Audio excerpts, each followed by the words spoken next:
बझाङ केन्द्रबिन्दु भएर भूकम्प गएको गए 3 घण्टाभित्र 4 रेक्टर माथिका 7वटा भूकम्प साना पराकम्पहरू लगातार गइरहेको जानकारी। बझाङको भूकम्पमा 1 जना बेपत्ता 13 जना घाइते भएको जानकारी। बझाङ भूकम्पको धक्का काठमाडौँदेखि दिल्लीसम्म महसुस गरियो। भूकम्पपछि अस्पताल बाहिर सुत्केरीको नर्मल डेलिभरी गराइयो। बझाङमा भूकम्प, घर भत्की, सडक उध्रियो। बझाङ केन्द्रबिन्दु भएर गएको भूकम्पले कहाँ के भयो यसको विषयमा पुरै जानकारी। कैदी मिनाहाबारे राष्ट्रिय स्वतन्त्र पार्टीले संसदमा दर्ता गर्यो संकल्प प्रस्ताव। एमाले अध्यक्ष केपी शर्मा ओलीले पनि उठाए राष्ट्रपतिबाट भएको कैदी मिनाहामाथि प्रश्न। यो देशमा न्याय छैन भन्दै संसदमा केपी ओलीको प्रश्न। ओलीको आरोप, मेरो ज्यान मार्न खोज्नेलाई सरकारले समाउँदैन। गृहमन्त्रीले सुन तस्करीलाई ढाकछाप गर्न खोजेको अध्यक्ष ओलीको आरोप। प्रतिपक्षमाथि ब्ल्याकमेलिङ नगर्न अध्यक्ष ओलीको चेतावनी। गठबन्धन सरकार चरम अनुत्तरदायी र गैर जिम्मेवार रहेको ओलीको आरोप। प्रधानमन्त्री पुष्पकमल दाहाल प्रचण्डलाई अब बस्ने मन्त्री परिषदबाट फागुन 1 गते बिदा दिने निर्णय फिर्ता लिन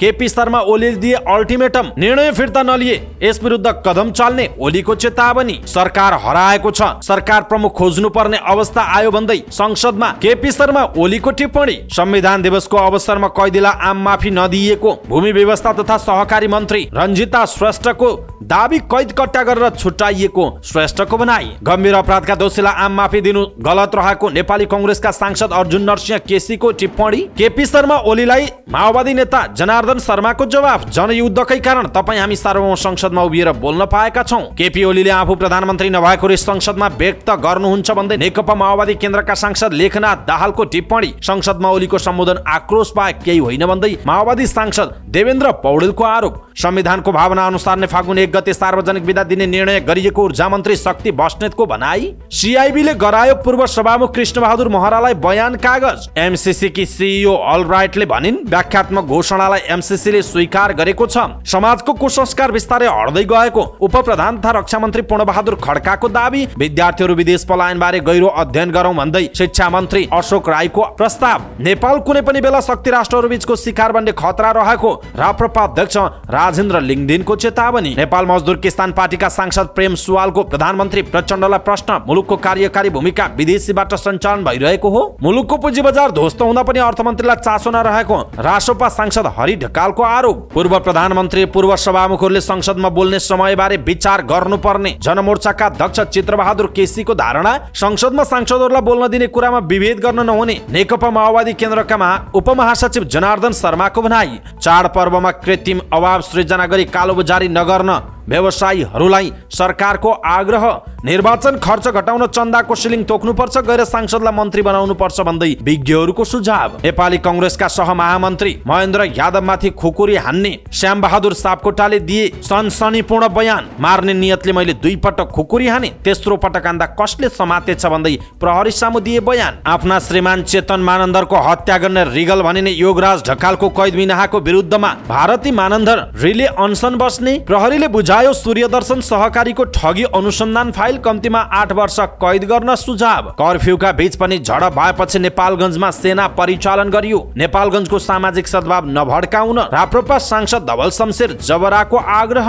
नेपालगञ्ज तनावका विषयमा सरकारको ध्यान आकर्षण, धार्मिक द्वेष फैल्याउने कार्य नगर्न अपिल। यस वर्षको दशैंको टिकाको उत्तम साइत कार्तिक 7 गते बिहान 11:02 रहेको जानकारी। गोर्खामा पहिलो पटक आमाको नामबाट नागरिकता वितरण। उत्तेजक अभिव्यक्ति दिएर हिंसा मचाउन खोजेको आरोपमा श्रीनिवास पक्राउ। कञ्चनपुरमा महिला हत्या आरोपमा 4 जना पक्राउ। कसरी भएको थियो घटना यसको विषयमा पुरै जानकारी आजको समाचारमा हेर्नुहोस्। कक्षा 12 को परीक्षा 81 सालको वैशाख दोस्रो हप्ता हुने पूर्व न्यायाधीशको घरबाट बाल श्रमिकको गरियो उद्धार। सुरुङ बनाएर चोर्न गए बाक्सा खोलेको देखेपछि कान्ति देवीको हत्या गरेको खुलासा। काष्ठमण्डप पुनर्निर्माण समितिले काठमाडौँ महानगरपालिकालाई बुझायो कार्य सम्पन्न प्रतिवेदन, साँचो भने लिन मानेन। विराटनगर महानगरपालिकाले सुरु गर्यो निशुल्क एम्बुलेन्स सेवा। चामल, मैदा, चिउरा र खानेतेलको होलसेल मूल्य घट्यो। स्थानीय तहका कर्मचारीहरूको आन्दोलन जारी। अर्थतन्त्रमा देखिएका समस्या र चुनौती सरकारको टालटुले जवाफले सुधार नहुने पूर्व अर्थमन्त्री विष्णु पौडेलको टिप्पणी। व्यक्तित्वको टकरावले मुलुकको अर्थतन्त्रलाई बन्धक बनाउन नहुने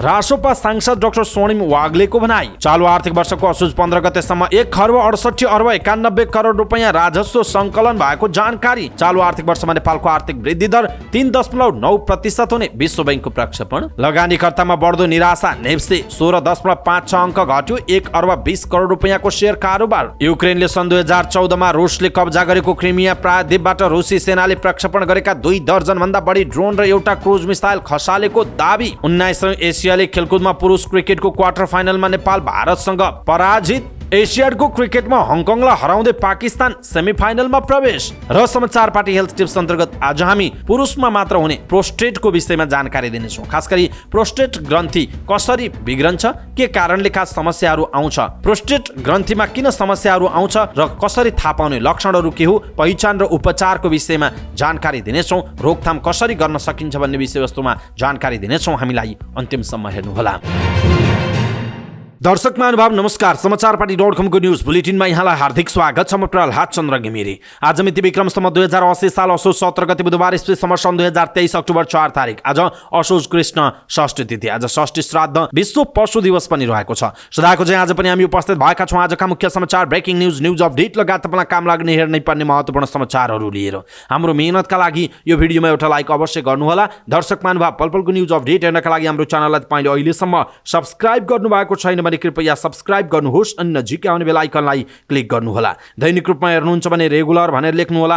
आज पहिलोचोटि हेर्दै हुनुहुन्छ भने फर्स्ट टाइम भनेर लेखिदिनुहोला। देशभित्र हुनुहुन्छ भने आफू रहेको गाउँठाउँ सहर जिल्लाको नाम लेख्नुहोला।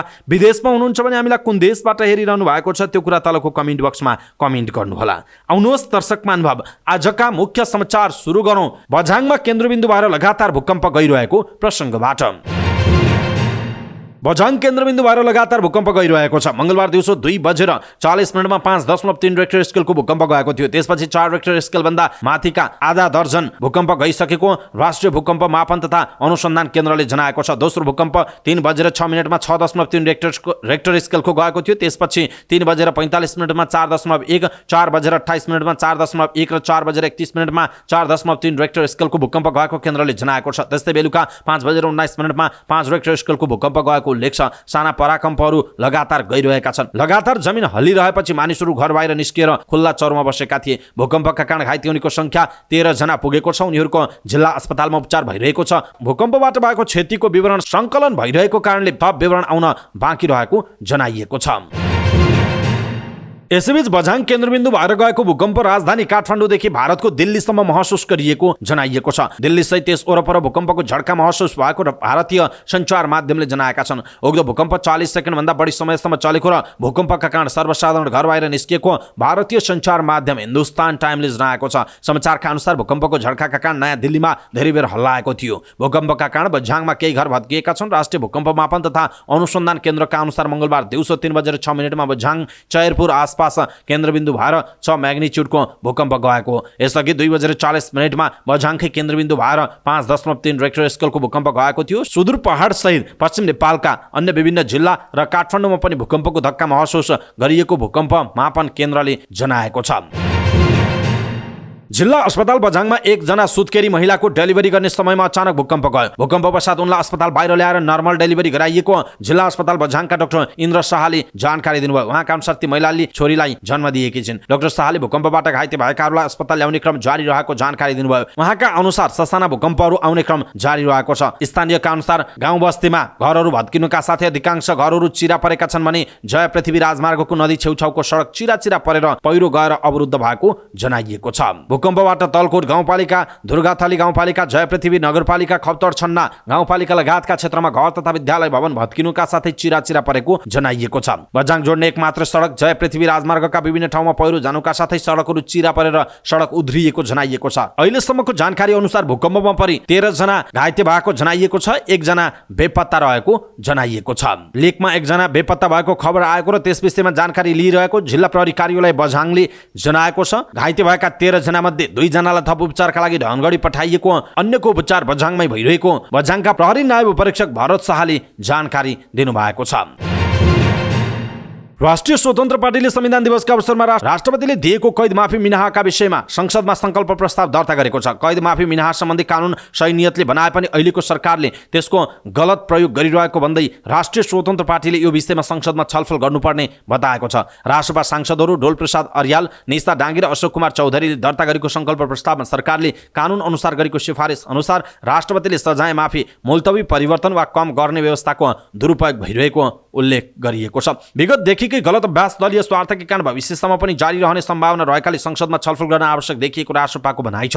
राष्ट्रपाले संवैधानिक प्रबन्ध र प्रचलित कानुनी व्यवस्था प्रतिकूल राजनैतिक स्वार्थका आधारमा गम्भीर प्रकृतिका अपराधमा संलग्नको सजाय माफी गर्ने प्रवृत्ति तत्काल रोक्न सरकारलाई निर्देशन माग गरेको छ। त्यस्तै कानुनी प्रबन्धको गलत प्रयोग गरी सरकारले गर्ने सिफारिस कार्यान्वयनमा स्वयं सचेत र सजग हुन राष्ट्रपतिलाई ध्यानाकर्षण गराउन पनि माग गरेको जनाइएको छ। दर्शक महानुभाव, राष्ट्रिय स्वतन्त्र पार्टीले कैद मिनाहाबारी संसदमा संकल्प प्रस्ताव दर्ता गरेको छ। यसप्रति तपाईको धारणा के छ? आफ्नो धारणा तलको कमेन्ट बक्समा कमेन्ट गर्नुहोला। प्रमुख प्रतिपक्ष दल नेकपा एमालेका अध्यक्ष केपी शर्मा ओलीले सरकारको सिफारिसमा संविधान दिवसका अवसरमा भएको कैद मिनाहाप्रति प्रश्न उठाउनु भएको छ। संविधान दिवसका अवसरमा मन्त्री परिषदको सिफारिसमा राष्ट्रपति रामचन्द्र पौडेलले ज्यान मुद्दामा सजाय पाएका नेपालगञ्जका योगराज ढकाल रिगलको कैद माफी गर्नुभएको थियो। प्रदेश सभाको बैठकमा समय लिएर बोल्दै एमाले अध्यक्ष ओलीले उक्त माफीको सम्बन्धमा प्रश्न उठाउनु भयो। एउटा दिनदहाडे बजारमा लखेटी खुँडाले काटी मारेको मान्छेलाई 20 वर्ष कैद गरेको छ, 2-4 वर्ष बसेपछि छोडिन्छ। ओलीले भन्नुभयो, नेपालगञ्ज आतंकित छ, पीडित परिवार आतंकित छ, यस्ता मान्छे छानी किन पुरस्कृत गरिन्छ, किन सम्मानित गरिन्छ, उहाँको प्रश्न रहेको छ। यसैबीच पूर्व प्रधानमन्त्री समेत रहनुभएका ओलीले संविधान दिवसको अवसर पारेर कैदीलाई दिएको आम माफीको विरोध गर्नुभयो। उहाँले यस्तो काम नगर्नका लागि सरकारलाई आग्रह गर्नुभयो। उहाँले एसिड आक्रमण गर्नेलाई अदालतले 10 वर्ष सजाय तोके पनि सरकारले छोडेको प्रति पनि आपत्ति जनाउनु भयो। एसिड आक्रमण पीडित मुस्कान खातुङलाई सरकारले उपचार खर्च समेत नदिएको उहाँको आरोप छ। उहाँले हिंसात्मक घटनालाई प्रोत्साहित गर्ने गरी अपराधीलाई कैद माफी मिनाहा गरेको उहाँले बताउनु भयो। उहाँले यो देशमा न्याय छैन कि यही हो न्याय भन्दै प्रश्न समेत गर्नुभयो। अध्यक्ष ओलीले कानुन नमान्ने भए अपराधीका लागि कानुनमा यति सजाय भनेर किन तोक्ने भनेर प्रश्न समेत गर्नुभएको छ। दर्शक महानुभाव, यसप्रति तपाईको धारणा के छ? केपी शर्मा ओलीले भनेको विषय तपाईलाई कस्तो लाग्यो? आफ्नो कुरा तलको कमेन्ट बक्समा कमेन्ट गर्नुहोला। दर्शक महानुभाव, खास गरी अहिले संविधान दिवसको अवसरमा जघन्य अपराधमा जेल सजाय काटिरहेका व्यक्तिहरूलाई आम माफी दिएको विषयमा सरकारको सिफारिसमा राष्ट्रपतिले आम माफी दिएको विषयमा सर्वत्र आलोचना भएको छ। यसअघि राष्ट्रिय स्वतन्त्र पार्टीका सभापति रवि लामिछानेले राष्ट्रपति रामचन्द्र पौडेललाई नै भेटेर यसबारे ध्यानाकर्षण गराउनु भएको थियो। तर उल्टो रामचन्द्र पौडेलले राष्ट्रपतिलाई विवादित बनाउन नआउनुहोस्, गृहमन्त्री र प्रधानमन्त्रीसँग कुराकानी गर्नुहोस्, कानुन नबनी संसदमै तपाईले समाधान गर्न सक्नुहुन्छ, राष्ट्रपतिको अधिकार प्रयोग गरेर मैले यो काम गरेको भनेर उल्टो फर्काउनु भएको थियो। आज केपी शर्मा ओलीले पनि राष्ट्रपतिबाट भएको कैद मिनाहा माफी प्रश्न उठाउनु भएको छ। यसप्रति तपाईँ के भन्नुहुन्छ? खास गरी संविधान दिवसको अवसरमा जसरी कैद मिनाहा गर्ने जुन प्रचलन छ, यसप्रति तपाईको भनाइ के छ? आफ्नो कुरा तलको कमेन्ट बक्समा कमेन्ट गर्नुहोला।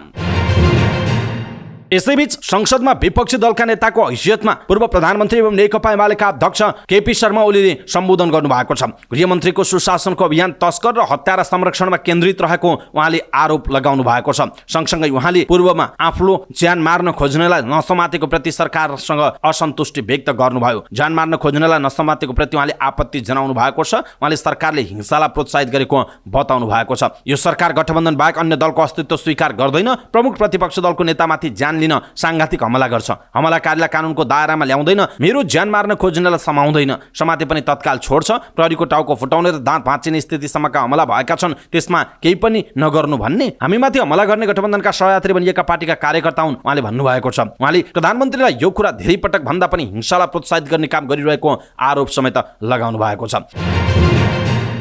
यसैबीच केपी शर्मा ओलीले ललिता निवास जग्गा प्रकरणमा गठबन्धनका नेता जोगाउन रुमालले होइन गम्छाले पसिना पुछ्न परेको टिप्पणी गर्नुभयो। प्रतिनिधि सभाको बैठकमा बोल्दै ओलीले भ्रष्टाचारको फाइल खोल्छु भनेर सरकारले प्रतिपक्षलाई तर्साउन खोजेको आरोप लगाउनु भयो। निकै चर्कोसँग ललिता निवासको फाइल खोलिन्छ भन्नुहुन्थ्यो, त्यो फाइल बन्द गराउन क्या हो गाह्रो पर्यो है? कस्तो गाह्रो पर्यो बन्द गर्न? मुद्दा बुझाउन नसक्ने, कसरी उम्काउने, कसरी ढाकछोप गर्ने, सत्ता गठबन्धन परेपछि कसरी जोगाउने भनेर पसिना आयो। त्यसबेला रुमालले पुछेर गम्छा लिएर पुछ्नु परेको थियो, त्यसबेला पसिना। ओलीले सुन काण्डले पनि सरकारलाई हैरान पारेको टिप्पणी गर्नुभयो। सुन प्रकरणमा सरकारले आफ्नो मान्छे राख्नका लागि आयोगमा 4 जना राखेको पनि जिकिर गर्नु भएको छ। यसैबीच शान्ति प्रक्रियाका बाँकी काम छिटो सम्पन्न गर्न प्रधानमन्त्री पुष्पकमल दाहाल तयार नभएको ओलीको आरोप छ। उहाँले दाहालले जस अर्कोले लिन्छ भनेर प्रधानमन्त्रीले शान्ति प्रक्रियाका बाँकी काम टुङ्ग्याउन नचाहेको पनि बताउनु भएको छ। आफू प्रधानमन्त्री रहँदा शान्ति प्रक्रियाका बाँकी काम टुङ्ग्याउन खोज्दा प्रधानमन्त्री दाहालले नै नमानेको आरोप लगाउनु भयो। उहाँले फागुन 1 गतेलाई सरकारी बिदा दिने कुरा मान्ने नहुने भन्दै फागुन 1 गते दिने बिदाको निर्णय फिर्ता नलिए आफूले कडा कदम चाल्ने चेतावनी दिनुभयो। दिनुभयो। उहाँले आगामी मन्त्री परिषदको बैठकबाट नै सो निर्णय फिर्ता लिन चेतावनी समेत दिनुभयो। उहाँले हिंसा दिवसलाई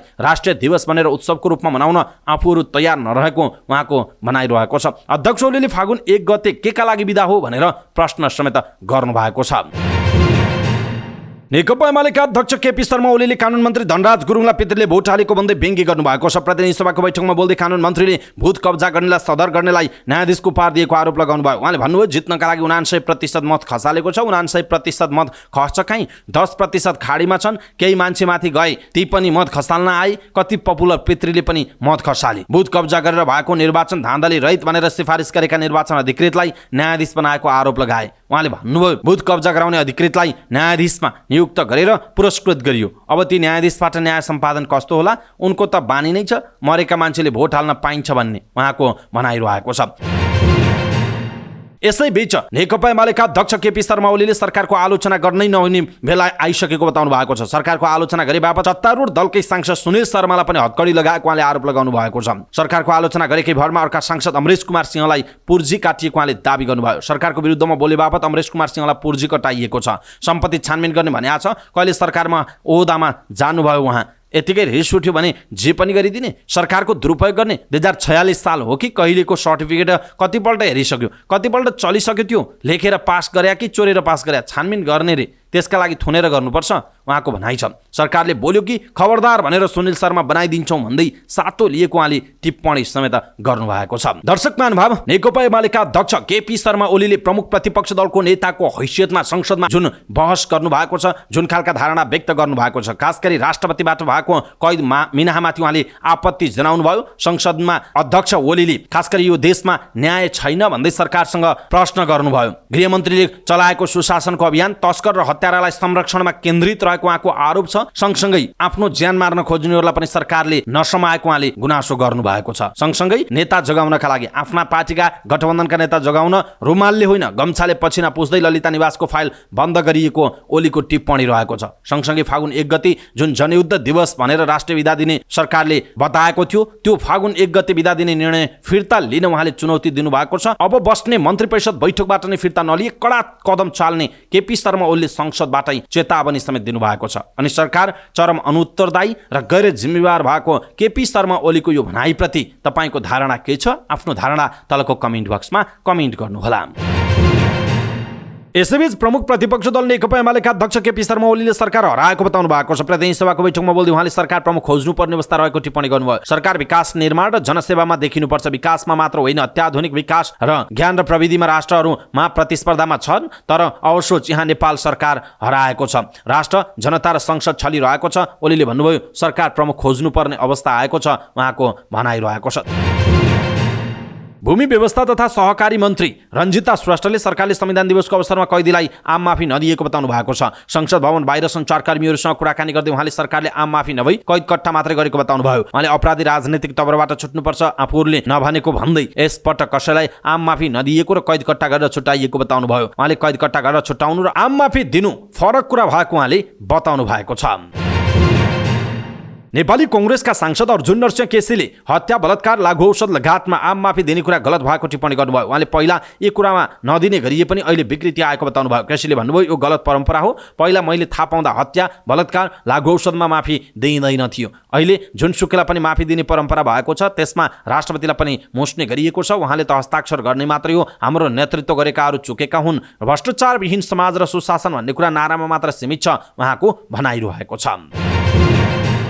नेकपा एमालेका अध्यक्ष केपी शर्मा ओलीलाई माओवादी केन्द्रका उपमहासचिव जनार्दन शर्माले जवाफ फर्काउनु भयो। ओलीले जनयुद्ध दिवसलाई हिंसा थालेको दिन दिवस हुन नसक्ने भन्दै अर्को क्याबिनेटबाट बिदा फिर्ता नलिए कदम चाल्ने चेतावनी दिएपछि शर्माले जवाफ फर्काउनु भयो। उहाँले भन्नुभयो हामी सार्वभौम संसदमा छौँ। आज यहाँ संसदलाई जसरी सार्वभौम भन्न पाएका छौँ, यसलाई सार्वभौम बनाउन सबै उत्पीडित वर्ग, जाति, लिङ्गका प्रतिनिधिहरू सहभागी हुन पाउन नेपालमा विगतको सामन्ती राजतन्त्रको विरुद्ध सङ्घर्षको एउटा प्रक्रियामा त्यसलाई परास्त गरेर अगाडि बढ्ने र आज समानुपातिक समानुपातिक समावेशी संसद बनेको हो। अझै हाम्रा संस्थाहरू सुदृढ हुन बाँकी छ, संस्थागत गर्न जरुरी छ, तर संविधानमा जे अधिकार लेखिएका छन् ती लेखिएका अधिकारलाई सार्वभौम संसदसम्म आएर सार्वभौम बनाउने एउटा ऐतिहासिक प्रक्रियाको थालनी भएको फागुन 1 गते, जहाँ गरिब उत्पीडितहरूले, महिला, दलित, आदिवासीहरूले आफ्नो आवाज बुलन्द गरेको महान दिन हो उहाँको भनाइ छ। नेपालको विगतका अधुरा आन्दोलनहरूलाई संघीय लोकतान्त्रिक गणतन्त्रको रूपमा संविधान सभा मार्फत नयाँ संविधान दिन एउटा संकल्प गरेको उल्लेख गर्दै उहाँले त्यस्तो ऐतिहासिक दिनको सम्मान गर्न सरकारले बिदा दिएकोमा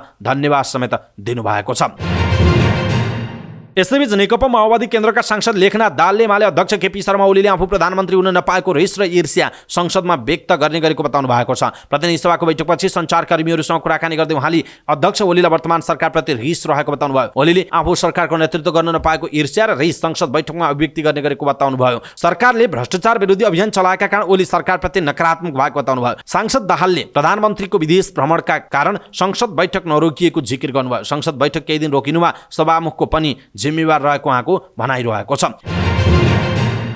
यस्तै नेकपा माओवादी केन्द्रका सचिव तथा सांसद देवेन्द्र पौडेलले एमाले अध्यक्ष केपी शर्मा ओलीले संसदमा गरेको सम्बोधनमा कुनै दृष्टिकोण नभएको बताउनु भएको छ। प्रतिनिधि सभा बैठकपछि सञ्चारकर्मीहरूसँग कुराकानी गर्दै सांसद पौडेलले एमाले अध्यक्ष ओलीको सम्बोधनमा कुनै दृष्टिकोण नभएको बताउनु भयो। उहाँले ओली गणतन्त्र विरोधी भएको र आफूले जनयुद्ध गरेकै कारण गणतन्त्र आएको भन्दै जनयुद्धको विरोध गर्नु उपयुक्त नहुने बताउनु भयो। उहाँले ओलीले संसदमा देवदूतले जस्तो गरी उपदेश दिने गरेको भन्दै टिप्पणी गर्नुभयो। ओलीले संसदीय गणितमा आफू अल्पमतमा परेको भावना मात्रै अभिव्यक्ति गर्ने गरेको उल्लेख गर्नुभएको छ। उहाँले संसदमा ओलीको सम्बोधन आक्रोश बाहेक केही पनि नभएको टिप्पणी गर्नुभएको छ।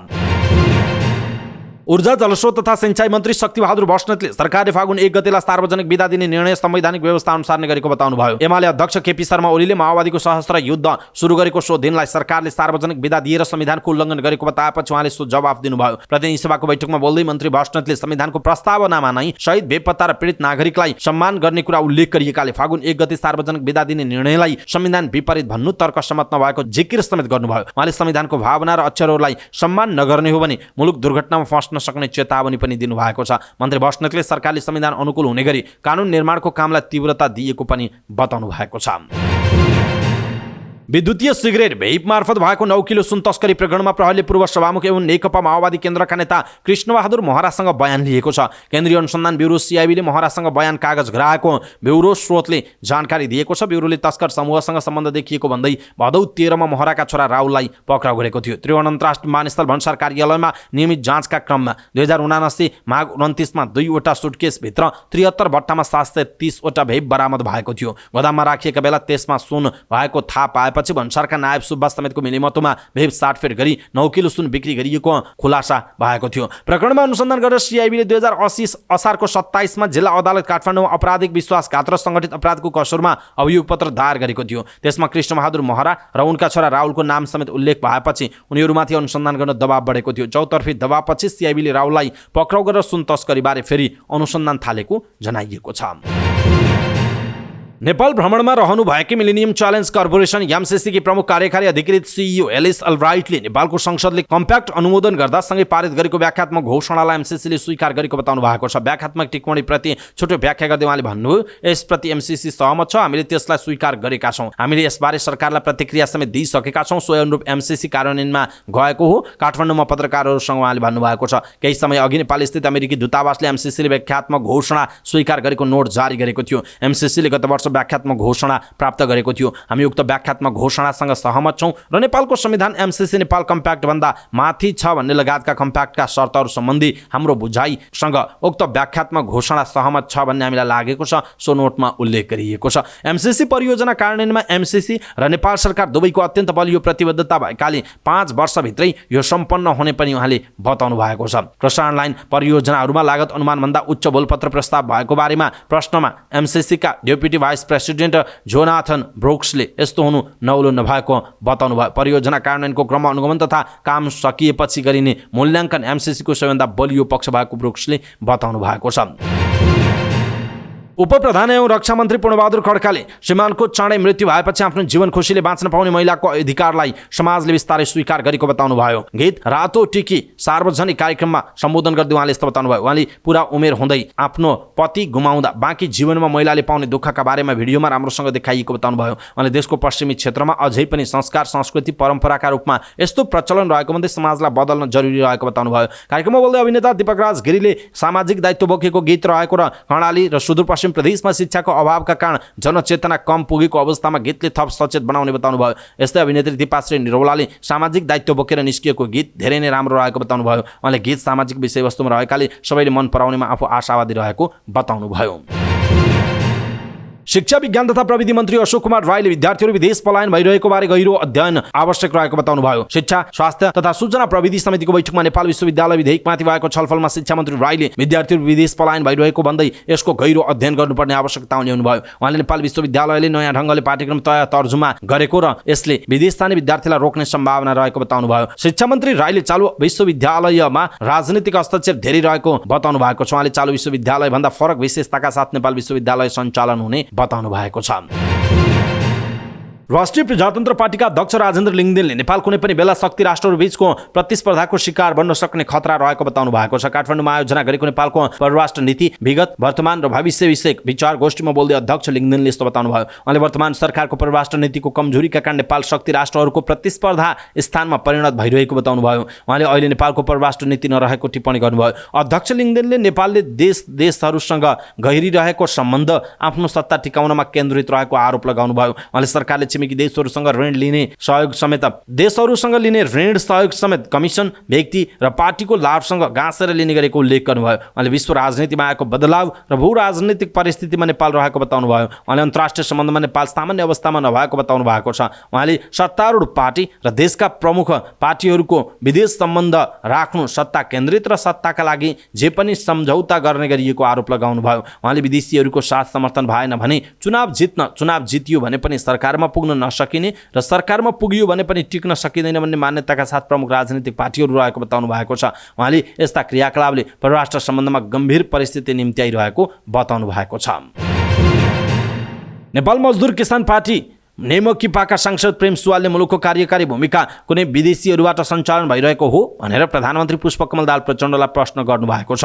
पछिल्लो पटक गरिएको पेट्रोलियम पदार्थको मूल्य वृद्धिबारे आफूलाई थाहा नभएको प्रधानमन्त्री दाहालको अभिव्यक्ति उल्लेख गर्दै उहाँले प्रधानमन्त्री दाहाल मुलुकको कार्यकारी भूमिका नभएको सरह देखिएको जिकिर समेत गर्नुभयो। प्रतिनिधि सभाको बैठकमा बोल्दै सांसद सुवालले प्रधानमन्त्री दाहालको संयुक्त राष्ट्र सङ्घको महासभामा गर्नुभएको सम्बोधनप्रति पनि असन्तुष्टि जनाउनुभयो। उहाँले विश्वका आम जनतामा एकता ल्याउने खालको सम्बोधन सो महासभामा प्रधानमन्त्रीले राख्न नसकेको बताउनुभयो। सांसद सुवालले राष्ट्रसङ्घको महासभामा गरिब राष्ट्रको पक्षमा पनि प्रधानमन्त्री दाहालको सम्बोधन नआएको दाबी गर्नुभयो।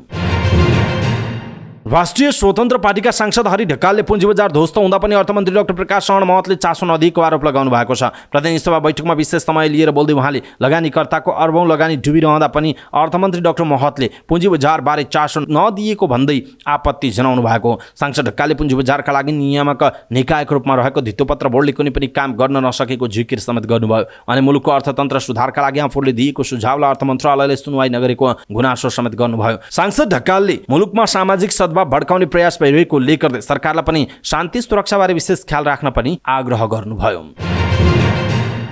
राष्ट्रिय जनमोर्चाका अध्यक्ष चित्रबहादुर केसीले पूर्व प्रधानमन्त्रीहरूलाई संसदमा बोल्न दिने समयबारे पुनर्विचार गर्नुपर्ने बताउनु भएको छ। संसदमा प्रमुख प्रतिपक्ष दल नेकपा एमालेका अध्यक्ष केपी शर्मा ओलीले करिब 2 घण्टा सम्बोधन गरेको प्रति लक्षित गर्दै उहाँले पूर्व प्रधानमन्त्री र पूर्व सभामुखहरूलाई जति मन लाग्यो त्यति समय बोल्न पाउने व्यवस्था गर्न नहुने बताउनुभयो। प्रतिनिधि सभा बैठकमा बोल्दै अध्यक्ष केसीले ओलीले 2 घण्टा संसदमा सम्बोधन गर्दा के नै नयाँ कुरा आयो र भनेर प्रश्न समेत गर्नुभयो। उहाँले अपराधीहरूलाई पनि आम माफी दिने काम गरेको भन्दै राष्ट्रपति रामचन्द्र पौडेलप्रति पनि असन्तुष्टि व्यक्त गर्नुभयो। अध्यक्ष केसीले जघन्य अपराधमा संलग्नहरूलाई पनि सरकारको सिफारिसमा कैद मिनाहा गर्ने कुरा लोकतन्त्रका लागि लाजमर्दो विषय भएको बताउनु भएको छ।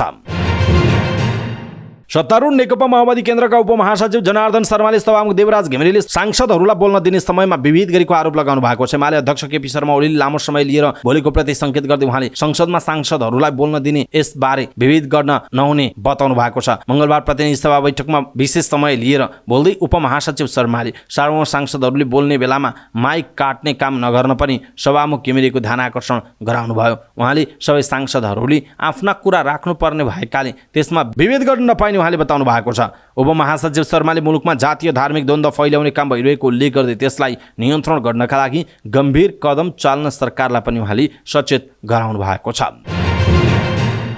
सरकारले चाडपर्वको अवसरमा उच्च माग हुने खाद्य तथा गैर खाद्य वस्तु कृत्रिम अभाव सृजना गरी अस्वाभाविक मूल्य वृद्धि गर्दै वस्तु बिक्री वितरण गर्ने जस्ता अनुचित कार्यहरू नगराउन सम्पूर्ण उद्योगी व्यवसायीहरूको ध्यान आकर्षण गराएको छ। सिंहदरबारमा बसेको मन्त्री परिषदको बैठकले सो निर्णय गरेको जनाइएको छ। बैठकले बजारमा कृत्रिम अभाव सृजना गर्ने र नाफाखोरी गर्ने व्यक्तिलाई कानुन बमोजिम कडा कारबाहीका लागि कोही कसैसँग सूचना भए हेलो सरकार वाणिज्य विभागको पोर्टल वा टोल फ्री नम्बर 1137 मा सूचना दिन पनि आग्रह गरिएको छ। त्यस्तै बैठकले उपभोग्य वस्तुको बिक्री वितरणसँगै सम्बन्धित सार्वजनिक निकायले तत्काल देशभर सुपथ मूल्यका पसल सञ्चालन गर्न बजार अनुगमनका लागि स्थापित सम्पूर्ण संयन्त्रहरूलाई थप क्रियाशील र सक्रिय बनाए बजार अनुगमनलाई प्रभावकारी बनाउने निर्णय गरेको जनाइएको छ। बैठकले कृत्रिम अभाव सृजना गर्ने, अस्वाभाविक नाफाखोरी गर्ने र अस्वाभाविक मूल्य वृद्धि गरी कालोबजारीमा संलग्न हुने जो कोहीलाई प्रचलित कानुन बमोजिम कडा कारबाही गर्ने र सोको प्रतिवेदन सर्वसाधारण सबैको जानकारीका लागि सम्बन्धित निकायबाट दैनिक रूपमा सम्प्रेषित गर्न निर्देशन दिएको जनाइएको छ। विचार तथा अभिव्यक्ति स्वतन्त्रता लगायत संविधान प्रदत्त मौलिक हकको सम्मान गर्दै सामाजिक सञ्जालको बढ्दो प्रयोगलाई सकारात्मक र नकारात्मक मर्यादित बनाउने सन्दर्भमा सामाजिक सञ्जाल सञ्चालक तथा प्रयोगकर्ताले नेपालको सार्वभौम सत्ता, भौगोलिक अखण्डता, राष्ट्रिय सुरक्षा लगायतका विषयमा राष्ट्रिय हित वा संघीय इकाइको सुसम्बन्धमा प्रतिकूल हुने गरी कुनै पनि वर्गीय, जातीय, धार्मिक, क्षेत्रीय, साम्प्रदायिक र यस्तै अरू कुनै धारमा घृणा, द्वेष र अवहेलना हुने कुनै पनि काम कारबाही नगराउनु हुन एवं विभिन्न जाति र सम्प्रदाय बीचको सम्बन्धमा खलल पुग्ने गतिविधि नगराउन पनि आग्रह गरेको छ। विज्ञहरूले निर्वाचन सम्बन्धी बन्दै गरेको ऐनमा चन्दादाताको पहिचानसहित चन्दाको परिणाम किटान गर्नुपर्ने प्रावधान राख्न सुझाव दिएका छन्। सिंहदरबारमा बसेको राष्ट्रिय सरोकार तथा समन्वय समितिको बैठकमा बोल्दै विज्ञहरूले यस्तो बताएका हुन्। राजनैतिक दलको आर्थिक कारोबार बैंकिङ प्रणालीबाट हुनासाथ निर्वाचनमा हुने खर्च कटौती हुने उनीहरूको भनाइ छ। विज्ञहरूले गैर सांसदलाई मन्त्री बनाउने हो भने निर्वाचनको बेला हुने खर्च कम गर्न सकिने बताउनु भयो। समितिको बैठकमा बोल्दै निर्वाचन विज्ञ डाक्टर विष्णुराज उप्रेतीले दात्री निकायको सरकारी संस्थाहरूले राजनैतिक दलहरूलाई दिने खर्च लिन नपाउने प्रावधान राख्नुपर्ने बताउनु भयो। उहाँले चन्दा सिलिङ तोक्नु पर्ने बताउनु भएको छ। उहाँले पार्टीहरूको आय व्यय विवरण महालेखा परीक्षकको कार्यालयबाट अडिट गराइदिनका साथ अहिले निर्वाचनमा भइरहेको अत्याधिक खर्च कम हुने बताउनु भएको छ। समितिको बैठकमा राष्ट्रिय सभा सदस्य कुमार दसौँदीले देशमा कार्यकारी प्रणालीको विकास गर्दा सरकार झनै सङ्कटमा पर्न सक्ने आशय व्यक्त गर्नुभयो। उहाँले प्रदेश र केन्द्रको सरकार हेर्दा जनता वाक्क दिक्क भएको पनि बताउनु भएको छ। नेपाली कांग्रेसका सहमहामन्त्री महेन्द्र यादवमाथि खुकुरी हान्ने व्यक्तिले सनसनीपूर्ण बयान दिएका छन्। गत भदौ 20 गते रिपोर्टर्स क्लब भ्रिकुटी मण्डपमा यादवमाथि खुकुरी हानेको आरोपमा नुवाकोट घर भएका श्यामबहादुर सापकोटा पक्राउ परेका थिए। पक्राउ परेका सापकोटा विरुद्ध ज्यान मार्ने उद्योगमा मुद्दा चलेर उनी पूर्वपक्षका लागि कारागार समेत चलान भएका छन्। उनी सापकोटाले प्रहरी तथा सरकारी वकिल समक्षको बयानमा भनी ज्यान मार्ने उद्देश्यले नै आक्रमण गरेको बताएका छन्। यादवको नजिकै गएर पछाडिबाट कान नेर 2 पटक खुकुरी प्रहार गरेको र तेस्रो पटक पनि प्रहार गर्ने बेलामा कसैले पछाडिबाट समातेको भन्दै बयान दिएको बताइएको छ। जारवाला श्रवण कुमार यादव र घाइते महेन्द्र यादवसँग पूर्व चिन्जान थिएन। घाइते महेन्द्र यादव नेपालको प्रमुख राजनैतिक दल नेपाली कांग्रेसको सहमहामन्त्री हुन् भन्ने थाहा थियो। गत भदौ 5 गते काठमाडौँ महानगरपालिका 28 भ्रिकुटी मण्डप स्थित रिभर्स क्लब नेपालमा सञ्चालन भएको विभिन्न दलका प्रभावशाली नेताहरूसँग सुन तस्करी प्रकरण, मुलुकमा बढ्दो भ्रष्टाचार लगायतका समसामयिक विषयमा विशेष साक्षात्कार कार्यक्रममा मलाई आमन्त्रित गरिएको थिएन। सो दिन रिभर्स क्लब नेपालको अध्यक्ष ऋषि धमलालाई भेट्न उक्त क्लबमा अन्दाजी 11 बजेतिर जाँदा क्लबको कार्यक्रममा सहभागी भएको हुँ। कार्यक्रममा राष्ट्रिय प्रजातन्त्र पार्टीको तर्फबाट धवल शमशेर राणा, नेपाली कांग्रेसको तर्फबाट महेन्द्र यादव समेतका अन्य बुद्धिजीवीहरूको सहभागिता थियो। कार्यक्रममा महेन्द्र यादवले आफ्नो मन्तव्य राख्ने क्रममा ललिता निवास जग्गा प्रकरणमा मुछिएका समाजवादी पार्टीका अध्यक्ष माधुका नेपाललाई प्रधानमन्त्री बनाउने, नेपाली नागरिकलाई नक्कली भुटानी शरणार्थी बनाई अमेरिका पठाउने बालकृष्ण खाँड, टोपबहादुर रायमाझी समेत निर्दोष रहेको अभिव्यक्ति दिएकाले मलाई असह्य भइरहेको थियो। कार्यक्रम सकिएपछि महेन्द्र यादव कार्यक्रम स्थलबाट बाहिरिँदै थिए।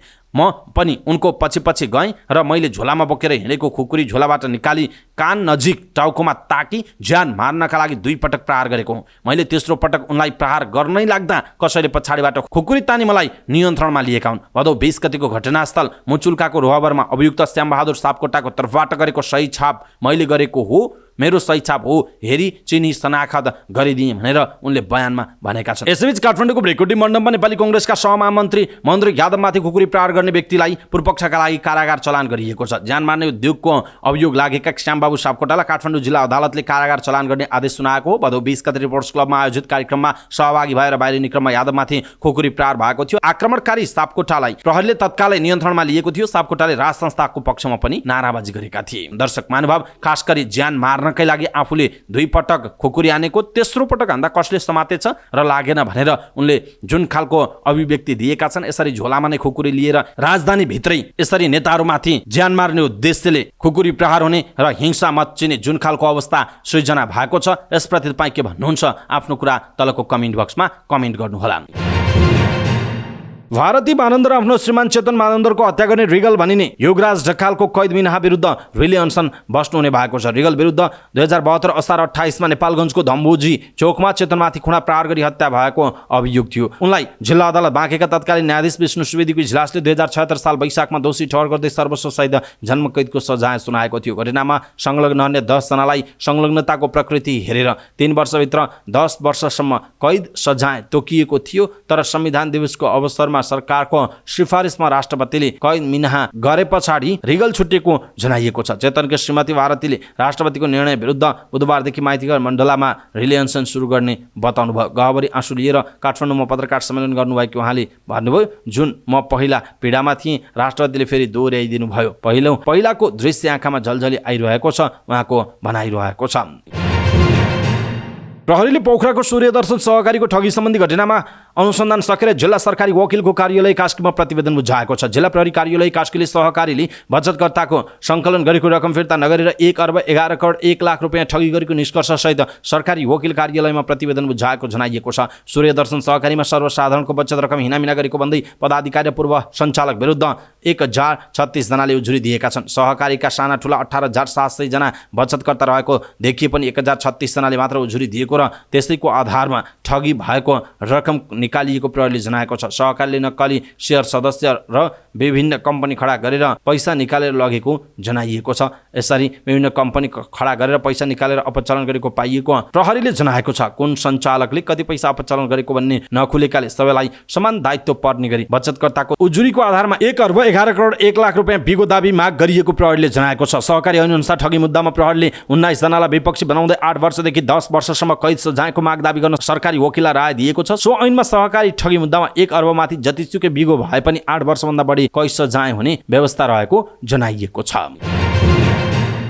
बाँकीको नेपालगञ्जमा कर्फ्यूका बीच 2 समूह बीचको झडप भएपछि नेपाली सेना परिचालन गरिएको छ। हिन्दू र मुस्लिम समुदाय बीच बढ्दै गएको विवादपछि साम्प्रदायिक तनाव उत्पन्न हुन नदिन मंगलबार दिउँसो 1 बजेबाट कर्फ्यू लगाइएको छ। तर 2 समूह बीच झडप भएपछि स्थितिलाई नियन्त्रणमा लिन सेना परिचालन गरिएको जनाइएको छ। नगरका विभिन्न ठाउँमा 2 समूहका बीच ढुङ्गा हानाहान भएपछि प्रहरीले 2 दर्जन अश्रु ग्यास प्रहार गरेको थियो।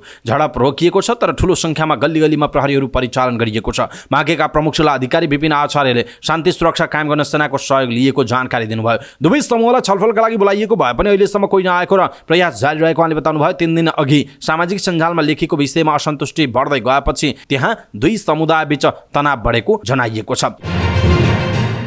यसैबीच राष्ट्रिय प्रजातन्त्र पार्टीका सांसद धवल शमशेर जबराले नेपालगञ्जमा सामाजिक सद्भाव नभड्काउन हिन्दू र मुस्लिम समुदायलाई आग्रह गर्नुभएको छ। प्रतिनिधि सभाको बैठकमा बोल्दै सांसद जबराले नेपालगञ्ज सद्भावको शहरको रूपमा रहेको उल्लेख गर्दै त्यहाँको सामाजिक सद्भाव नभड्काउन हिन्दू र मुस्लिम समुदायलाई आग्रह गर्नुभयो। सांसद जबराले 2 समुदाय बीचको तनावको कारण मोबाइलको सञ्जाल भएको भन्दै साइबर क्राइमलाई तुरुन्तै नियन्त्रण गर्न सरकारलाई आग्रह गर्नुभयो। उहाँले साइबर क्राइमलाई नियन्त्रण गर्न सकिएन भने देशका विभिन्न भागमा दंगाहरू भड्किन सक्ने भन्दै सरकारको ध्यान आकर्षण गराउनुभयो। उहाँले आफ्नो विरुद्धको कार्यक्रम शान्तिपूर्ण रूपमा गर्न दुवै समुदायलाई आग्रह समेत गर्नुभएको छ। यसैबीच नेपालगञ्जमा भएको धार्मिक तनावका विषयमा सरकारको ध्यान आकर्षण भएको सरकारले जनाएको छ। हिन्दू र मुस्लिम समुदाय बीच बढ्दै गएको विवादपछि साम्प्रदायिक तनाव उत्पन्न हुन नदिन मंगलबार दिउँसो 1 बजेबाट स्थानीय प्रशासनले कर्फ्यू लगाइरहेका बेला प्रधानमन्त्री तथा मन्त्री परिषदको कार्यालय सिंहदरबारमा बसेको मन्त्री परिषद बैठकमा यस विषयमा छलफल भएको बताइएको छ। सरकारका प्रवक्ता एवं सञ्चार तथा सूचना प्रविधि मन्त्री रेखा शर्माका अनुसार धरान जस्तै फेरि बाँकीको नेपालगञ्जमा पनि धार्मिक तनाव उत्पन्न हुने कार्य भएको भन्दै सरकारले सबैमा यस्ता कार्य नगर्न अपिल गरेको जनाइएको छ। यसैबीच विशेष अदालत नियमावली 2080 स्वीकृत गर्ने सरकारले निर्णय गरेको छ। प्रधानमन्त्री तथा मन्त्री परिषदको कार्यालय सिंहदरबारमा बसेको मन्त्री परिषद बैठकले उक्त निर्णय गरेको जनाइएको छ। नेपाल पञ्चाङ्ग निर्णायक विकास समितिले यस वर्षको दशैंको टीकाको साइत सार्वजनिक गरेको छ। जस अनुसार विजय दशमीको उत्तम साइत कार्तिक 7 गते बिहान 11:02 रहेको छ। यस वर्षको बडा दशैं अर्थात् दुर्गा पक्षको सुरुवात भने असोजको 28 गते आइतबार हुनेछ, जसलाई नवरात्रा प्रारम्भ भनेर भनिन्छ। यस दिन बिहान 11:29 घटस्थापना गर्ने साइत रहेको समितिका कार्यकारी निर्देशक सूर्य प्रसाद ढुङ्गेलले जानकारी दिनुभयो। घटस्थापनाका दिन चित्रा नक्षत्र र वैधृति योग परीक्षाले दुवैको शान्ति गरेर घटस्थापना गर्नु शास्त्र सम्मत हुने पनि उहाँले बताउनुभयो। कार्तिक 7 गते विजया दशमीका दिन बिहान 10:37 देवी विसर्जनको साइत रहेको छ। देवी विसर्जन सकेपछि दुर्गाको प्रसाद ग्रहण गर्न दिनभर कुनै बाधा नभए पनि साइत खोज्नेका लागि बिहान 11:02 को साइत दिइएको समितिले जनाएको छ। गत साउन महिनामा अधिक मास परेका कारण यस वर्ष असोज अन्तिमदेखि नेपालीको महान पर्व बडा दशैं सुरु हुँदैछ। कार्तिक पहिलो साता बडा दशैंको मुख्य दिन अर्थात् विजया दशमी परेको छ। कार्तिक 11 गते कोजाग्रत पूर्णिमा मनाएपछि 15 दिन लामो बडा दशैं पर्व समाप्त हुन्छ। जिल्ला प्रशासन कार्यालय गोर्खाले आमाको नामबाट नागरिकताको प्रमाणपत्र दिन सुरु गरेको छ। मंगलबार भीमसेन थापा गाउँपालिका 1 का मन्जित मानियालाई आमाको नामबाट नागरिकता दिएर वितरण कार्यको थालनी गरिएको प्रमुख जिल्ला अधिकारी देश सागर भूषालले बताउनुभयो। बुबाको पहिचान नखुल्दा 19 वर्षसम्म पनि नागरिकता बनाउन पाएका रहेनछन्। उहाँले भन्नुभयो, आज आमा मन्जु बानियाको नामबाट नागरिकता प्रदान गर्यौं उहाँको भनाइ छ। आवश्यक प्रक्रिया र कागजात पुगेकाहरूले अबका दिनबाट प्रशासनमा आएर आमाको नामबाट नागरिकता बनाउन सक्ने प्रमुख जिल्ला अधिकारी भूषालले जानकारी दिनुभयो। बाबुको पहिचान नखुलेकाहरूले मात्र आमाको नामबाट नागरिकता पाउन सक्ने उहाँको भनाइ छ। नागरिकता लिनका लागि जन्म दर्ता, शैक्षिकको प्रमाणपत्र, आमाको नागरिकता, बुबा नभएको पनि सम्बन्धित स्थानीय तहबाट गरिएको मुचुल्का र अनुसूची फारम भर्नुपर्ने प्रशासन कार्यालयले जनाएको छ। त्यस्तै पतिको पहिचान नभएको पनि आमाले लिखित रूपमा सो घोषणा समेत गरेको हुनुपर्ने बताइएको छ। छोराले पनि बाबुको पहिचान नभएको पनि लिखित सो घोषणा गरेको हुनुपर्ने प्रमुख जिल्ला अधिकारी भूषालले जानकारी दिनुभयो। आवश्यक परेको खण्डमा प्रहरी मुचुल्का समेत माग्न सकिने उहाँको भनाइ छ। सम्बन्धित वडा अध्यक्ष वा वडा अध्यक्षले तोकेको जनप्रतिनिधि र नजिकका 2 जना आफन्तको शनाखत समेत अनिवार्य गरिएको जनाइएको छ।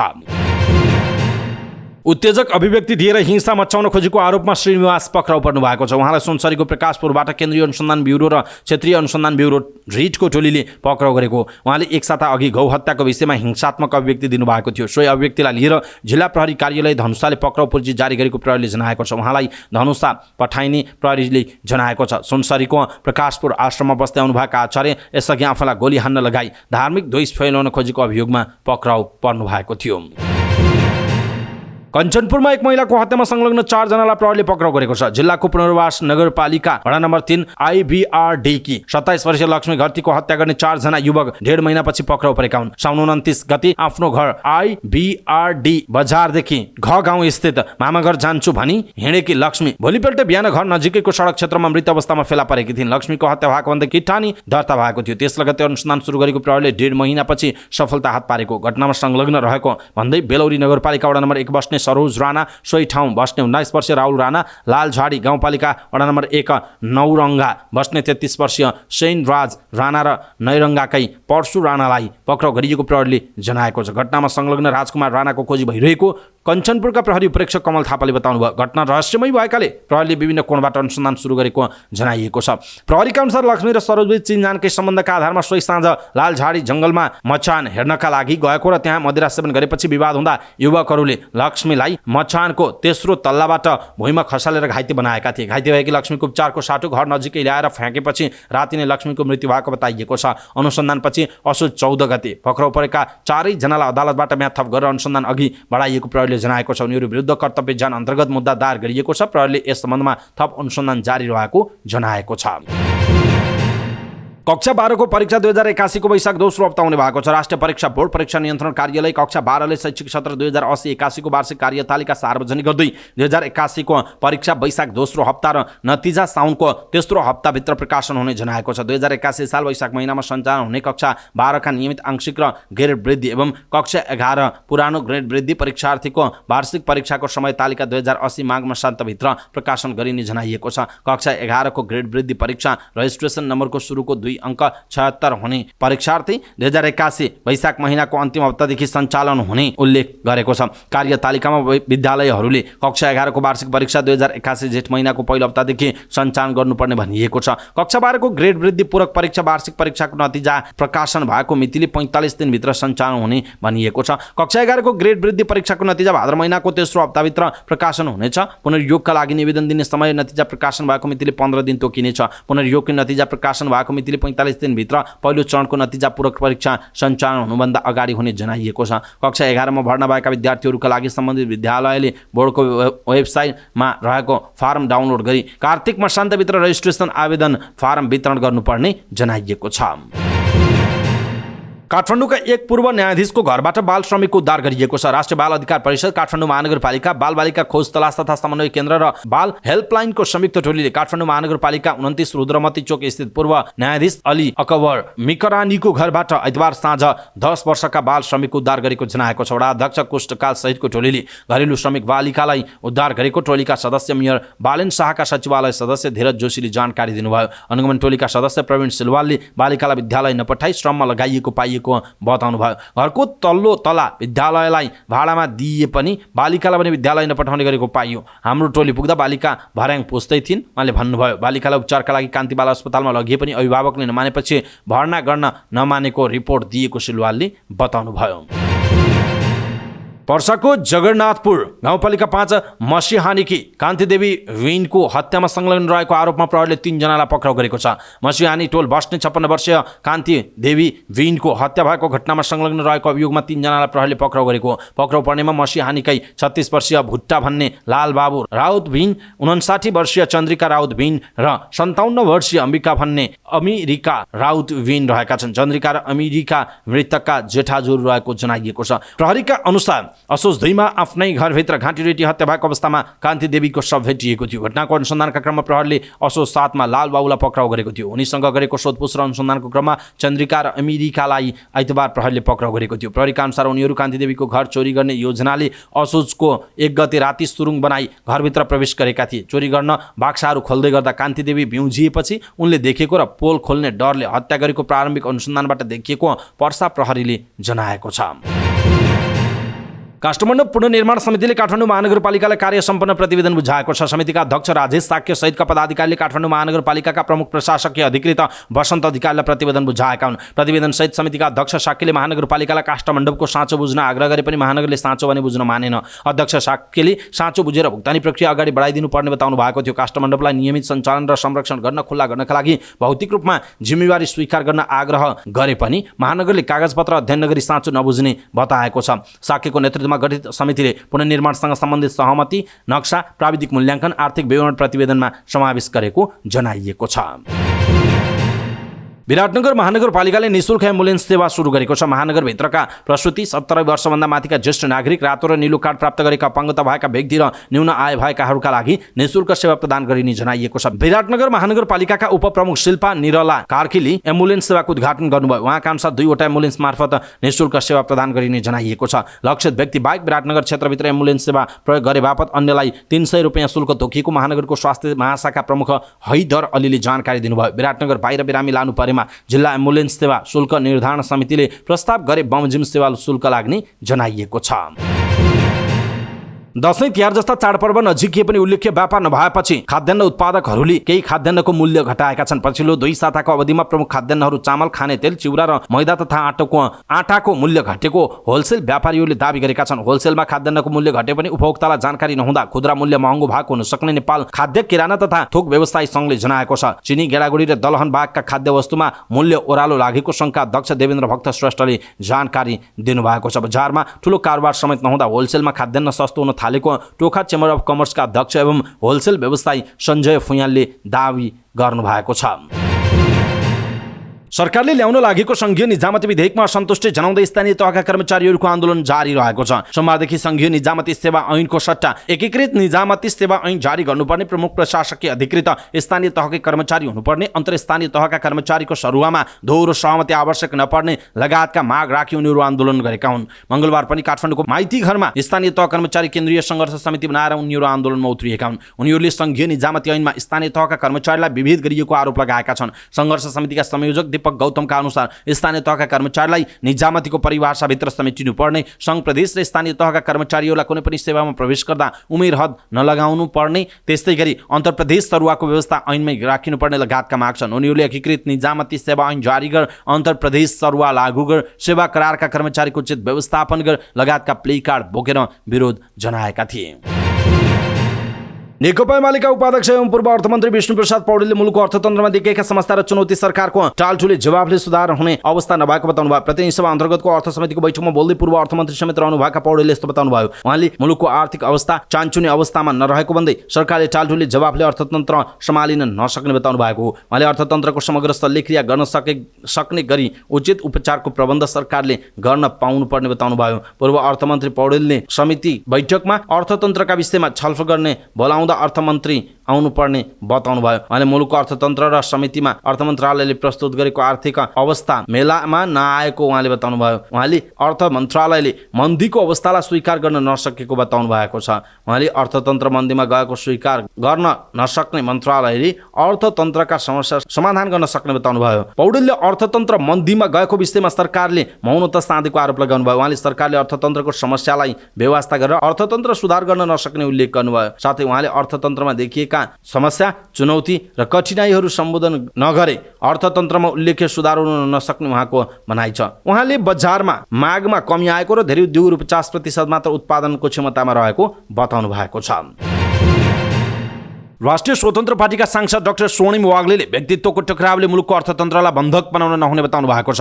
प्रतिनिधि सभा अन्तर्गतको अर्थ समितिको बैठकमा बोल्दै डाक्टर वाग्लेले वित्तीय र मौद्रिक नीति बीचको तालमेलमा समन्वय नभएको भन्ने गुनासो लामो समयदेखि आएको भन्दै यस्तो बताउनु भयो। उहाँले सरकारले मुलुकको अर्थतन्त्र सुधार गर्नका लागि उपभोक्ताको समेत अपेक्षालाई समेटेर सरकारले माइक्रो अर्थतन्त्रलाई पनि सँगै ध्यान दिनुपर्ने बताउनु भयो। सरकारले अर्थतन्त्र सुधारको आधार जलविद्युत र निर्यात वृद्धि मान्ने बताउनु भयो। डाक्टर वाग्लेले जलविद्युतको समग्र हेर्दा कुल गार्हस्थ उत्पादनमा जम्मा 1% मात्र भएको बताउनु भयो। उहाँले 3000 मेगावाट जडित क्षमतामा 1% मात्रै भएको भन्दै सानो अंशले कति अर्थतन्त्रमा योगदान गर्न नसक्ने भनेर बताउनु भएको छ। डाक्टर वाग्लेले सरकारले गरेको बजेट वक्तव्यको बुँदा नम्बर 29 देखि 46 सम्म बजेट प्रणालीका सुधार र पुँजीगत खर्चको प्रभावकारिताको बारेमा बनाएको कार्ययोजनाको कार्य प्रगति समितिलाई दिन पनि उहाँले माग गर्नु भएको छ। उहाँले मध्य प्रदेशका मुख्यमन्त्रीले पशुपति दर्शन गर्न जाउँ भनेर 1 लाख भारतीय रुपैयाँ दिएर पठाएका भारतीय पर्यटकहरू हवाई उडान मार्फत आइरहेको बताउनु भयो। उहाँले नेपालमा भारतमा चुनाव प्रसङ्गमा इडियोसिंक्राटिक नीति प्रतिफल स्वरूप पर्यटक वृद्धि भएको जस्तो देखिएको पनि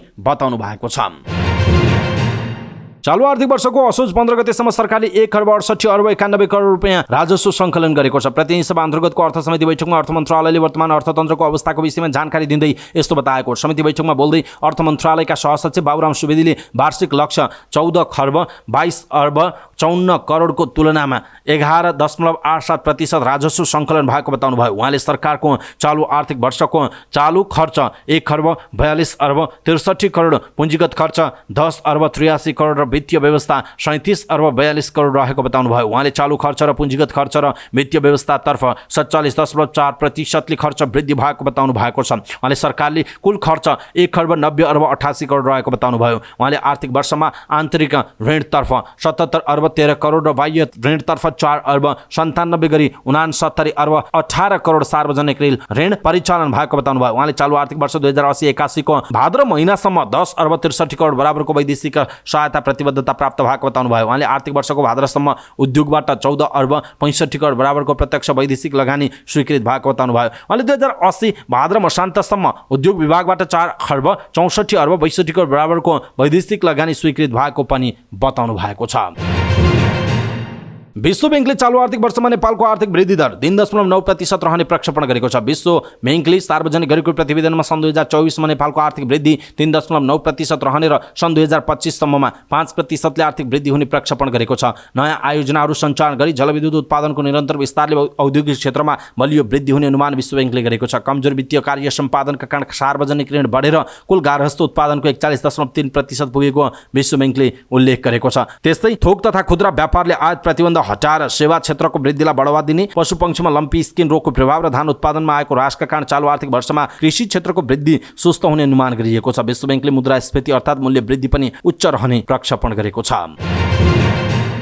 शेयर बजारमा दोहोरो अङ्कको गिरावट भएको छ। गत बिहीबार र यो साताको पहिलो कारोबारको दिन आइतबार बजार परिसूचक लगातार 2 दिन गिरावट भए पनि सोमबार सामान्य सुधार भएको थियो, तर मंगलबार फेरि बजार घटेको छ। गत सातादेखि चलेको मार्जिन प्रकृतिको शेयर धितो कर्जामा 12 करोडको सीमा बढाउने समाचारले केही दिन घट्न रोकिएको बजार फेरि घट्न थालेको जनाइएको छ। राष्ट्र बैंकले उक्त सीमामा पुनरावलोकन गर्न ढिला गर्दा लगानीकर्ताहरू निराश बनेका छन्। लगानीकर्तामा निराशा बढ्दा नेप्सेसँगै कारोबार रकम पनि घटेको छ। मंगलबार बजार परिसूचक नेप्से 17.5 अङ्कले गिरावट भएर 1958.72 को बिन्दुमा बन्द भएको छ, जुन सोमबारको भन्दा 0.88% ले गिरावट भएको। सबै उपसूचकमा गिरावट हुँदा नेप्से पनि घटेको छ। व्यापार उपसूचक सर्वाधिक 1.47% ले गिरावट हुँदा विकास बैंक, वित्त कम्पनी, होटल तथा पर्यटन, हाइड्रो पावर र अन्य उपसूचक 1% भन्दा बढीले गिरावट भएको छ। नेप्सेसँगै कारोबार रकममा पनि गिरावट भएको छ। लगातार 1.5 अर्बदेखि 2 अर्बको कारोबार भइरहेकोमा मंगलबार 1 अर्ब 19 करोड 91 लाखमा सीमित भएको छ। 55,096 वटा कारोबारमा 39,65,917 किता सूचीकृत धितोपत्र किनबेच हुँदा उक्त रकम बराबरको कारोबार भएको, जसमध्ये सिटिजन्स लाइफको सर्वाधिक 5 करोड 60 लाखको कारोबार भएको छ। यस्तै एनआइसी एसिया बैंकको 5 करोड 30 लाख, रिलायबल लाइफ इन्स्योरेन्सको 3 करोड 73 लाख रुपैयाँको शेयर कारोबार भएको छ। मंगलबार नेप्सेमा कुल 233 सूचीकृत कम्पनीको शेयर कारोबार भयो, जसमध्ये 187 कम्पनीको शेयर मूल्यमा गिरावट हुँदा 44 कम्पनीको शेयर मूल्य बढेको छ। 2 कम्पनीको शेयर मूल्य स्थिर छ। मंगलबार कारोबार भएको मध्ये समता घरेलु लघुवित्तको शेयर मूल्य सर्वाधिक 7.91% ले वृद्धि हुँदा गलिमदी हाइड्रो पावरको शेयर मूल्य 7.81% र हिमालय लघुवित्तको शेयर मूल्य 6.22% ले बढेको छ। सामुदायिक लघुवित्तको शेयर मूल्य सर्वाधिक 7.54% ले गिरावट हुँदा सिद्धार्थ इन्भेस्टमेन्ट ग्रोथ स्किम 2 को इकाइ मूल्य 7.08% ले गिरावट भएको छ। त्यस्तै सीआईसी नेपाल लघुवित्तको शेयर मूल्य 6.42% ले गिरावट भएको जनाइएको छ। युक्रेनले सन् 2014 मा रुसले कब्जा गरेको क्रिमिया प्रायद्वीपबाट रुसी सेनाले प्रक्षेपण गरेका 2 दर्जन भन्दा बढी ड्रोन र एउटा क्रुज मिसाइल खसालेको बताएको छ। ती ड्रोन र मिसाइल इरानद्वारा निर्मित हुन्। मस्कोले युक्रेनी ऊर्जा पूर्वाधारमा हवाई आक्रमणको अभियान पुनः सुरु गरिरहेको कियेभले चेतावनी दिएको छ। गत वर्ष ती पूर्वाधारमा आक्रमण हुँदा लाखौं मानिस पानी र तातो बिना बस्न बाध्य भएका थिए। गैराती रुसी आक्रमणकारीहरूले 31 वटा शाहेद मानवरहित हवाई अस्त्र र एउटा स्कान्दर क्रुज मिसाइल आक्रमण गरे। उक्त मिसाइल र 29 वटा ड्रोन खसालेको उल्लेख गर्दै युक्रेनको वायुसेनाले भनेको छ। दक्षिणी क्षेत्रको माइकोलाइभ र मध्य क्षेत्रको निप्रोपेट्रोभस्कका जिम्मेवार फौजले उक्त मिसाइल र ड्रोनहरू खसालेको सेनाले विज्ञप्तिमा जनाएको छ। युक्रेनका राष्ट्रपति भोलोदिमिर जेलेस्कीले यसै साता युरोपेली युनियन समक्ष रुसका साथै रुसी सेनालाई ड्रोन क्षेप्यास्त्र आपूर्ति गर्ने इरानमाथिको प्रतिबन्धलाई फराकिलो बनाउन आग्रह गर्नुभएको थियो। बिर्सन लायक बलिङ गरेपछि नेपाल जारी। 19औं एसियाली खेलकुदमा पुरुष क्रिकेटको क्वार्टर फाइनलमा भारतसँग हार बेहोर्दै बाहिरिएको छ। फिङफेङ स्थित झेजियाङ युनिभर्सिटी अफ टेक्नोलोजी क्रिकेट मैदानमा भारतसँग 23 रनको हार बेहोर्दै मंगलबार नेपाल बाहिरिएको छ। यशस्वी जयसवालको शतक प्रेरित भारतले नेपाल सामु 203 रनको चुनौतीपूर्ण लक्ष्य प्रस्तुत गरेको थियो। जवाफी ब्याटिङमा उत्रिएको नेपालले निर्धारित 20 ओभर नै खेल्दै 9 विकेटको क्षतिमा 179 रन बनायो। नेपालका लागि दिपेन्द्र सिंह ऐरेले सर्वाधिक 32 रन जोड्दै अलराउन्ड प्रदर्शन गरे। उनले 15 बलमा 4 छक्का प्रहार गरे। विशाल लक्ष्य पछ्याएको नेपालले सुरुदेखि आक्रमक खेल्ने प्रयास गरे पनि सफल हुन सकेन। नेपालका ओपनर दया कुशल भुर्तेल र आसिफ शेखले राम्रो साझेदारी गर्न सकेनन्। 3.4 ओभरमा आसिफ 10 रनमा नै पेभिलियन फर्किए। त्यसपछि आएका कुशल मल्लले पनि ठूला शट खेल्ने प्रयास गरे। यद्यपि 11औं ओभरमा कुशल 29 रनमा रवि बिश्रोईद्वारा आउट भए। दोस्रो विकेटका रूपमा आउट भएका भुर्तेलले 28 रन जोडे। 9औं ओभरमा पनि कप्तान रोहित पौडेल 3 रनमै आउट भए। दिपेन्द्र र सन्दीप जुराले 5औं विकेटका लागि 47 रनको साझेदारी गर्दै जितको आशा दिलाए। यद्यपि 15 र 16औं ओभर दुवै ब्याटर पेभिलियन फर्किएपछि नेपालको जित टाढियो। दिपेन्द्र 32 र सन्दीप 29 रनमा आउट भए। कर्ण केसीले 18 रन जोडे पनि जितका लागि पर्याप्त भएन। भारतको बलिङमा अवेश खान र रवि स्वाईले समान 3 तथा अर्शदीपले 2 र साई किशोरले 1 विकेट लिँदै नेपालको इनिङ्सलाई लक्ष्य पूरा गर्न दिएनन्। त्यसअघि टस जितेको भारतले विस्फोटक ब्याटिङ गर्दै 4 विकेटको क्षतिमा 202 रनको विशाल योगफल बनाएको थियो। आक्रमक ब्याटिङ गरेका ओपनर जयसवालले 49 बलमा नै 100 रन जोडेका हुन्। नेपाली बलरमाथि पूर्ण हावी भएका जयसवालले 8 चौका र 7 छक्का प्रहार गरे। जयसवाल 16.2 ओभरमा दिपेन्द्रद्वारा क्याच आउट भई भारत 150 रनको बलियो स्थितिमा हुँदा जयसवाल चौथो विकेटका रूपमा पेभिलियन फर्किए। भारतले पहिलो ओभरदेखि नै आक्रमक ब्याटिङ गरेको थियो। भारतले 9.1 ओभरमा 100 रन बटुल्दै नेपाली बलरमाथि दबाव सृजना बनाइराखे। यसै ओभरको 5औं बलमा दिपेन्द्रले भारतका कप्तान ऋतुराज गायकवाडलाई 25 रनमा आउट गर्दै पहिलो विकेट दिलाएका थिए। त्यसपछि पनि नेपालले 15 ओभरसम्म कसिलो बलिङ गर्यो। यस क्रममा नेपालले 2 विकेट लिँदै 34 रन खर्चियो। यद्यपि अन्तिम 5 ओभर नेपालका बलरले लय गुमाउँदै 64 रन खर्चिए। 5औं विकेटका लागि शिवम दुबे र रिङ्कू सिंहले 52 रनको साझेदारी गर्दै 100 रनको आँकडा पार गराए। रिङ्कू 37 रन र शिवम 25 रनमा नट आउट रहे। यस क्रममा शिवमले 19 बलमा 2 चौका र 1 छक्का र रिन्कुले 15 बलमा 2 चौका र 4 छक्का हिर्काए। डेथ ओभरमा बलिङ गर्न आएका विनाश बोहराले 25 रन खर्चिएपछि नेपाल माथि दबाव पर्यो। मालदिप्स विरुद्ध 6 विकेट लिएका विनाशले निकै खराब बलिङ गरे। 4 ओभरमा उनले 53 रन खर्चँदा 1 विकेट पनि लिन सकेनन्। नेपालका सबै बलर महँगा साबित भए। यद्यपि दिपेन्द्र सिंह ऐरीले महत्त्वपूर्ण 2 विकेट लिँदै कमजोरी बलिङलाई साथ दिए। 3 ओभर बलिङ गरेका सन्दीपको नाममा पनि 1 विकेट रहेको छ। एसियाली खेलकुदको क्रिकेटमा हङकङ विरुद्धको खेलमा 12.3 ओभरमा पाकिस्तान 6 विकेट गुमाएर 73 रनको स्थितिमा रहेको थियो। तर पुचारका ब्याटरहरूले विस्फोटक ब्याटिङ गरेपछि पाकिस्तानले 20 ओभरमा सबै 10 विकेट गुमाएर 160 रन बनाएको छ। उसका लागि आमिर जमालले 16 बलमा 41 रन बनाए। त्यस्तै आसिफ अली र अराफाद मिनहासनले समान 25 रन बनाएको उल्लेख छ। पाकिस्तानलाई अल आउट गर्ने क्रममा हङकङका आयुष शुक्लाले 4 तथा मोहम्मद गान्जानफरले 3 विकेट लिएको उल्लेख छ। 161 रनको लक्ष्य पछ्याएको हङकङका ब्याटरलाई पाकिस्तानी स्पिनरले खुलेर खोल्न दिएनन् र हङकङ 68 रनले पराजित भयो। हङकङका बाबर हयातले 29 रन बनाए। हङकङ माथिको जितसँगै पाकिस्तान सेमिफाइनलमा पुगेको छ। समाचार पार्टी न्यूज बुलेटिनमा पालो भएको छ समाचार पार्टी हेल्थ टिप्स। आजको समाचार पार्टी हेल्थ टिप्समा हामीले प्रोस्टेटको बारेमा जानकारी दिनेछौँ। प्रोस्टेट ग्रन्थि के हो, कसरी बिग्रिन्छ, के कारणले यसमा समस्या आउँछ भन्ने विषयवस्तु हामी जानकारी दिनेछौँ। हामीलाई अन्तिमसम्म हेर्नुहोला। सबै नेपालीहरूमा पुर्याउनका लागि हेल्थ टिप्स आफ्नो फेसबुक, ट्विटर लगायतका सामाजिक सञ्जालमा सेयर गर्नुहोला। इष्टमित्र आफन्तजनलाई मेसेन्जरमा पठाइदिनुहोला। पुरुषहरूमा मात्र हुने ग्रन्थि हो प्रोस्टेट। यसलाई पुरुष ग्रन्थि पनि भन्ने गरिन्छ। यो ग्रन्थि पिसाब थैलीको मुनि र मूत्र नलीको वरिपरि हुन्छ। ग्रन्थि र रेसा तथा मांसपेशी युक्त तन्तुबाट प्रोस्टेट बनेको हुन्छ। उमेर बढ्दै जाँदा अरू ग्रन्थि चाहिँ यो पनि बढ्न थाल्छ। तर यो अस्वाभाविक रूपमा बढ्न थालेमा मूत्राशयको समस्या आउन सक्छ। के गर्छ त यसले? प्रोस्टेट ग्रन्थिले एक किसिमको तरल पदार्थ उत्पादन गर्छ। खास गरी यौन सम्पर्कको समयमा शुक्रकीटसँग मिसिएर यौन सम्पर्कलाई सहज बनाउँछ। साथै यसले शुक्रकीटलाई पोषण प्रदान पनि गर्दछ। यसमा के कस्तो समस्या देखिन सक्छ त? प्रोस्टेट ग्रन्थिको समस्या भनेको यसको आकार बढ्नु हो। जब प्रोस्टेट ग्रन्थिमा कोषहरूको संख्या वृद्धि हुन्छ, यो ग्रन्थिको आकार तथा तौल बढ्दै जान्छ। यससँगै मूत्रनलीको भागको छेउछाउमा रहेका ग्रन्थि पनि बढ्ने गर्छ।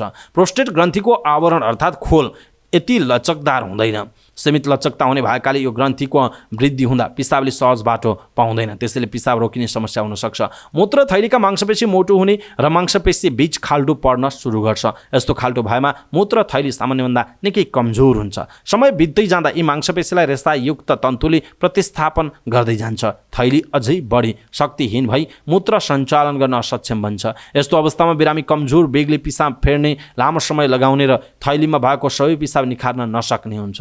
यसका साथै मृगौलाबाट पिसाब थैलीमा मूत्र सञ्चालन गर्न मूत्रवाहिनी नलीहरू पनि फुल्ने गर्छन् र यो क्रम अगाडि बढे मृगौला पनि फुल्न सक्छ। ग्रन्थि जति जति बढ्यो मूत्र नली साँघुरिने र लम्बिने हुन्छ। प्रोस्टेट बढ्ने समस्या 50 वर्षमा प्राय 40% पुरुष पिसाब फेर्ने क्रममा विभिन्न लक्षण अनुभव गर्छन्। कतिपयमा भने उमेर बढे पनि यस्तो समस्या नदेखिन सक्छ।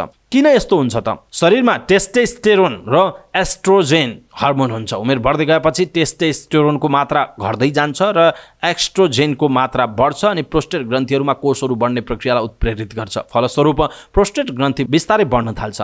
उमेर अनुसार ग्रन्थि बढ्छ। यो ग्रन्थि 7 देखि 12 ग्रामको हुन्छ। शिशु अवस्थामा प्रोस्टेट ग्रन्थि ज्यादै सानो हुन्छ र वयस्क सुरु भएपछि प्रत्येक 3 वर्षमा 2 गुणाले वृद्धि हुन्छ। 20 वर्षमा यो ग्रन्थि 15 देखि 20 ग्रामको हुन्छ। तर 30 देखि 55 वर्षको उमेरमा लगभग 4.5 वर्षमा दुब्बर वृद्धि हुन्छ। त्यसपछि 55 देखि 70 वर्षसम्म ग्रन्थीको वृद्धि भए पनि रफ्तार केही कम भएर 2 गुणा वृद्धि हुन 10 वर्ष लाग्ने हुन्छ। 70 वर्षपछि पनि ग्रन्थीको वृद्धि हुने प्रक्रिया कम रफ्तारमा भए पनि जारी नै रहन्छ। कसरी थाहा हुन्छ त यो? प्रोस्टेट ग्रन्थीको वृद्धिसँगै पिसाबमा अवरोध र मूत्र त्यागमा विभिन्न लक्षणहरू देखा पर्छन्। पिसाबको धारा कमजोर हुनु, पिसाब फेर्न बल लगाउनु पर्ने, पिसाब फेर्दा ढिलो पिसाब आउनु अनि पिसाब फेर्न सुरु गर्नै गाह्रो हुने, पिसाब पोल्ने, दुख्ने र पिसाबमा रगत देखिने, पिसाब चुइने, थोपा थोपा झर्ने र पिसाब खोल्ने, रोकिने क्रम पटक पटक हुने, पिसाब फेरिसकेपछि पनि पिसाब थैलीमा पिसाब रहेको महसुस हुने, रातिमा धेरै पटक पिसाब लाग्ने, आकस्मिक रूपमा पिसाब लाग्ने र केही क्षण पनि रोक्न नसक्ने हुन्छ।